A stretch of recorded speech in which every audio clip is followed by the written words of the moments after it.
Hey, I've got a little secret for you. If you are a smoker, if you've had years of, say, a lot of coffee drinking like I have, if you're missing teeth, if you would like a whiter smile, try Prop-On Veneers. You will not regret it, I promise you. I found an ad for these on the web. I decided to give it a shot because I really don't like going to the dentist office. And these are just what I needed. You get the uppers, you get the lowers. They're really strong. They're light when you're touching them. They're not thick, but they're really strong and they're comfortable. You can eat, you can drink, you can chew. I have never had a problem.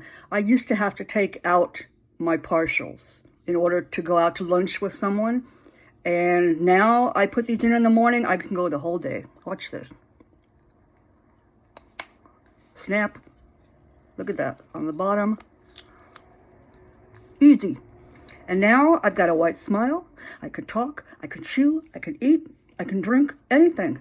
Prop-On Veneers has given me so much confidence, and I really am grateful for my brand new smile.